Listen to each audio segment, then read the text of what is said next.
Hi students, today's topic is cracking of petroleum or petroleum cracking. The in the before topic we discussed about the refining of petroleum. In the refining, we obtained straight run gasolines after distillation process. So it contains the light hydrocarbons. That means the light hydrocarbons which are obtained from the distillation process contains straight run gasolines, and these mainly contain straight chain molecules. So they do not contain any branched chain molecules. That means the carbons are present only in the straight chains, but doesn't contain any branches. So the gasoline or petrol obtained by this process or by the fractional distillation in the refining process is not very good quality. It doesn't have any good quality. So to improve its quality, it should be subjected to thermal decomposition process. That thermal decomposition process of petroleum is called as cracking of the petroleum. It improves the quality of the gasoline or petroleum. So the definition for the cracking is the process of converting higher hydrocarbons into the lower hydrocarbons by the application of heat is called as cracking of petroleum or petroleum cracking. Again, we can define again, that means the process of converting higher hydrocarbons into lower hydrocarbons by the application of heat is called as petroleum cracking or cracking of petroleum. In this, the higher hydrocarbons which have higher molecular weights and higher boiling points. These hydrocarbons which have molecular weights and higher boiling points are converted into the hydrocarbons with molecular weights and lower boiling points by the application of heat. This is the definition of the cracking process. Here is the example of the cracking. In this, we have taken the hydrocarbon with the molecular formula C10H22. This is called as N-decane because it contains 10 carbon atoms. 10 carbon atoms mean decane, and the N here represents the straight chain. We already told about the straight and hydrocarbons which are obtained after the distillation process. So this is the straight chain hydrocarbon with 10 carbon atoms. This is subjected to cracking process by the application of higher heat, and it converts into two different fractions. They are n-heptane and n-pentane, n-pentane and n-pentene. This is pentane. This formula of the pentane is C5H12. The pentane which have two hydrogens less than pentane. It is it has a double bond, but pentane has all single bonds. So pentane, n-pentane is called as paraffin. That means it is a saturated hydrocarbon. N-pentene is called as olefin because it contains a double bond and it is an unsaturated hydrocarbon. So the higher saturated hydrocarbons like N-decane cracked when subjected to cracking process, and it cracks into two different paraffinic and olefinic hydrocarbons which are N-pentane and N-heptane. So this is about the definition and example of the cracking process. So in this cracking process, a long chain carbon contains two fractions. Okay, so that means the higher hydrocarbons are converted into lower hydrocarbons. So it justifies the definition. Next step, there are three methods in the cracking process. They are thermal cracking process, catalytic cracking process, and hydrogenation cracking process. So the thermal cracking process is also having two different types. They are liquid phase cracking and vapor phase cracking. And catalytic cracking are also two types: fixed bed cracking and fluid bed catalytic cracking. And the third one is the hydrogenation cracking. So in this, the first one is thermal cracking process. Thermal cracking process is divided into two types. They are liquid phase cracking and vapor phase cracking. This is called as thermal cracking because in this process we are applying higher temperatures and pressures. So first one, liquid phase cracking. This liquid phase cracking takes place by the application of the heat or temperature and pressure. In this, the heavy oil or gas oil which is heavy oil or gas oil which is obtained from the refining of the petroleum is also called as a stock gasoline or gas oil stock, or it is also called as feed oil. It is maintained at 420 to 550 degrees centigrade and at a higher temperature of 7 to 10 atmosphere. So by the application of this temperature and pressure, it converts into liquid state or liquid phase. That's why it is called as a liquid phase cracking. In this liquid phase, this higher heavy oil or gas oil converts into different fractions having lower molecular weights. So the cracked products which are obtained after the application of temperature and pressure are separated by using fractionating column. These so after subjecting this fractionation process or distillation, the fractions obtained are three types. They are cracked gasolines, cracked gases, and cracked fuel oils. Cracked gas oil nearly 30 to 35%, and cracked gases contains nearly 10 to 45%, and cracked fuel oil has 50 to 55% in the liquid phase. The final products which are obtained after liquid phase cracking have an octane rating of 70. This octane rating generally used for the uh, indicating the user for the indication of the quality of the fuel. It has about 70. The octane rating of these products which are obtained after liquid phase cracking have nearly 70. So in this liquid phase cracking, all the products are formed from the liquid phase. So that's why it is called as liquid phase cracking. Next one, vapor phase thermal cracking or vapor phase cracking. That means in this the products are formed after vaporization of the heavy oil. So generally in this process, the kerosene oil the oils like kerosene oils are vaporized at about 600 degrees centigrade and then subjected to cracked under higher atmospheric under atmospheric pressure. So by application of the 600 degree centigrade temperature and atmosphere pressure on kerosene oils, the kerosene oil converts into vaporized state. So in this process, the gasoline obtained in this process has better quality when compared to the liquid phase cracking. Gasoline obtained in the liquid phase cracking, and it also has anti-knock properties, and it is more stable when compared to the gasoline obtained in the liquid phase cracking. That means both thermal cracking, that means liquid phase cracking and vapor phase thermal cracking. The final product is gasoline, but the quality of the gasoline obtained is more in the vapor phase thermal cracking when compared to the liquid phase cracking. This is about thermal cracking. Next one, catalytic cracking.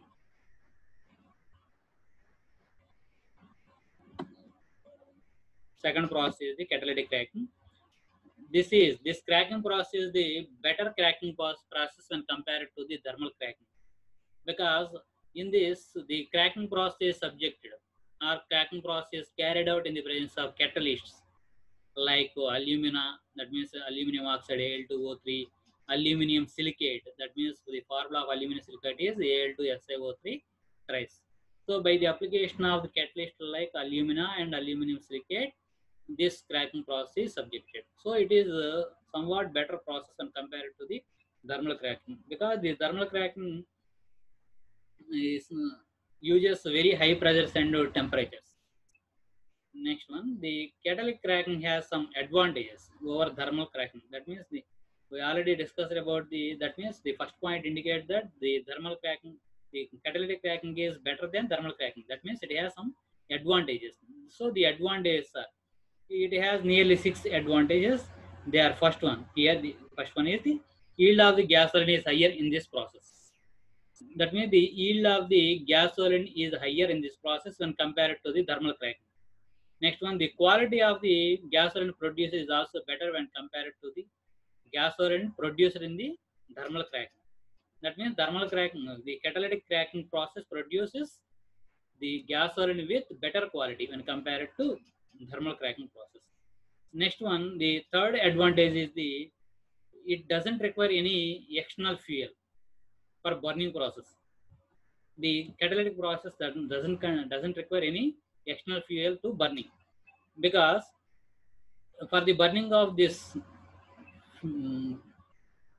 burning of the higher hydrocarbons in this process is the heat required for the burning process is derived from the coal embedded in the catalyst during regeneration process. That means here the catalyst is embedded in the coal.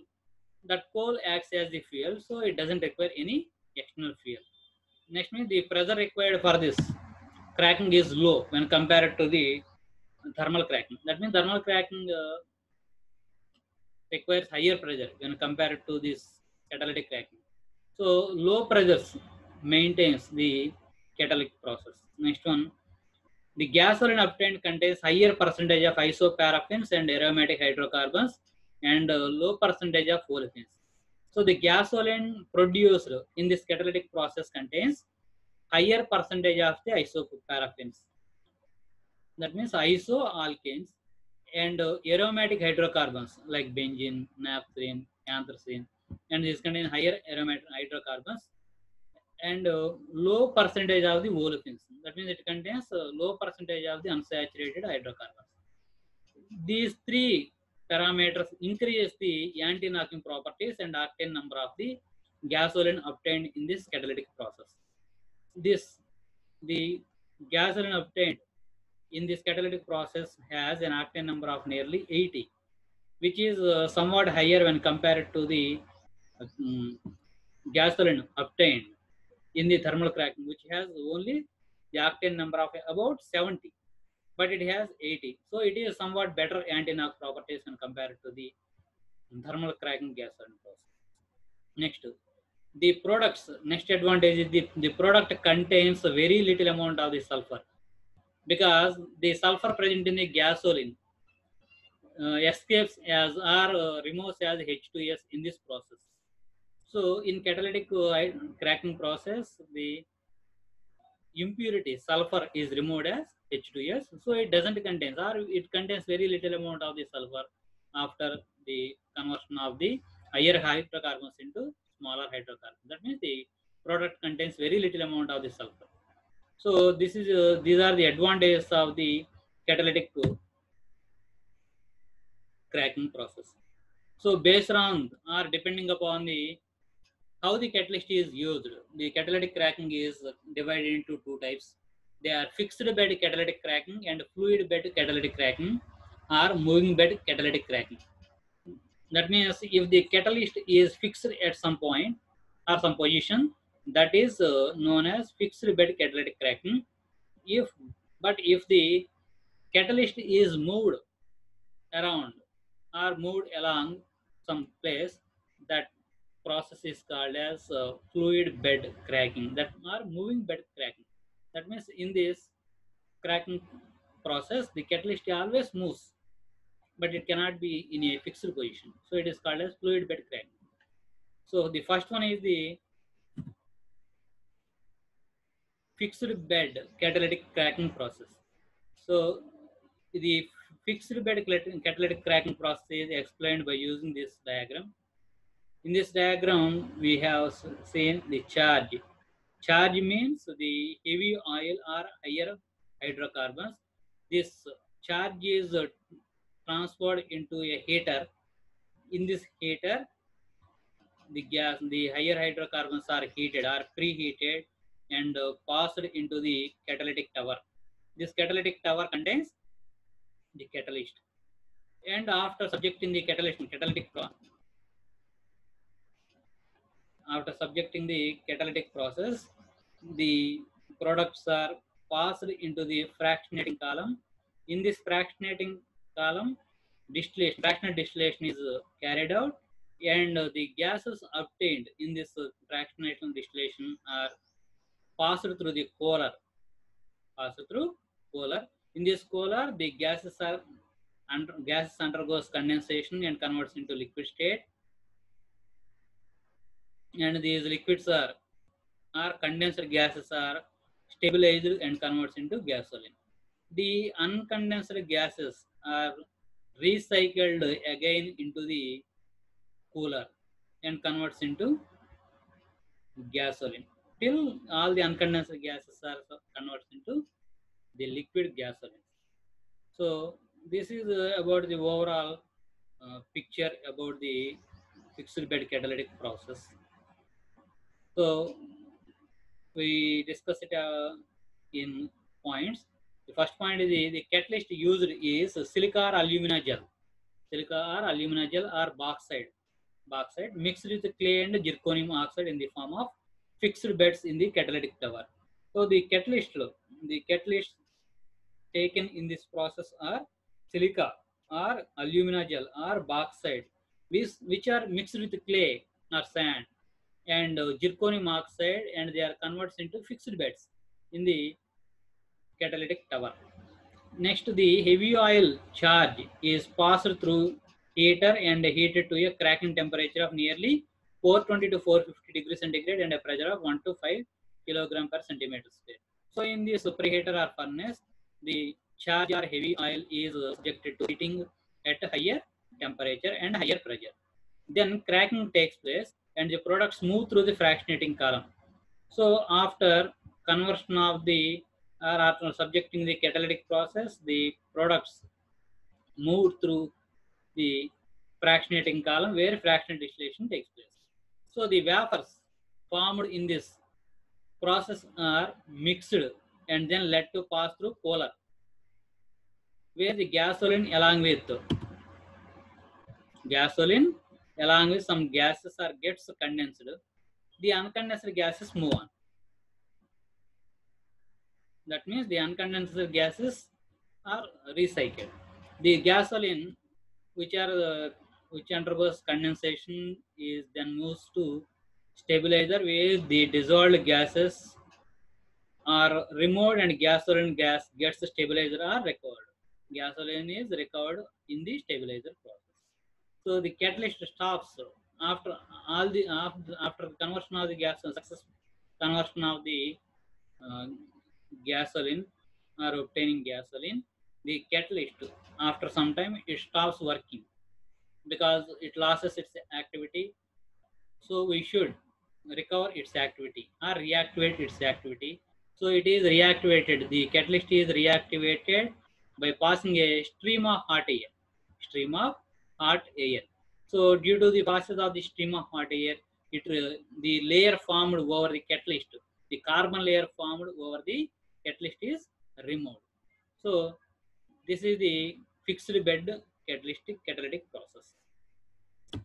The next one is the or fluid bed cracking or moving bed cracking.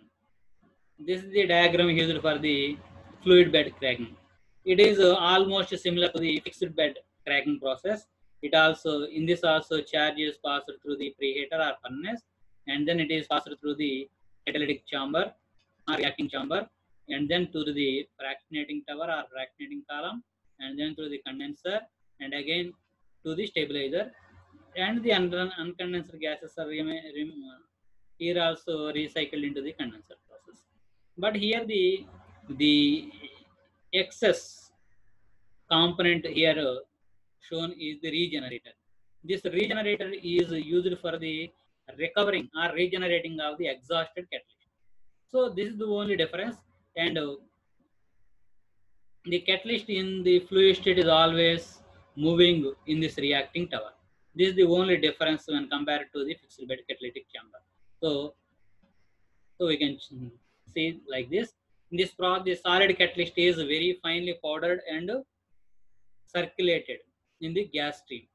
So in this process, the catalyst is first subjected to fine powder, and then it is subjected to the passed into the gas stream. Again, and then the heavy oil is preheated and vapors of charge are allowed to mix with hot catalyst in the reacting tower.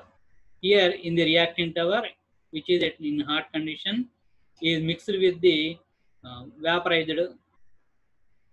heavy oil, which is maintained at 500 degrees centigrade, and catalyst. Then the cracking of the heavy oil takes place in the reacting tower. Here the cracked vapors, due to the reaction, the vapors are cracked and then they are passed into the fractionating column. Then the catalyst powder, due to the reaction, the catalyst powder becomes gradually becomes heavier due to the deposition of the carbon and settles at the bottom. The exhausted catalyst settled here at the bottom. So this is forced into the regenerator. That means it is forced into the regenerator. In this regenerator, the carbon is burnt off. That means the carbon is removed with heating, and catalyst is regenerated or reactivated again, and then it is again passed into the activating tower. And then the gases which are formed in the fractionating tower are sent into condenser and then to the stabilizer to recover the gas solid. So this is about the fluid bed cracking or moving bed cracking. So the only you should remember that here the difference is only the movement of the catalyst.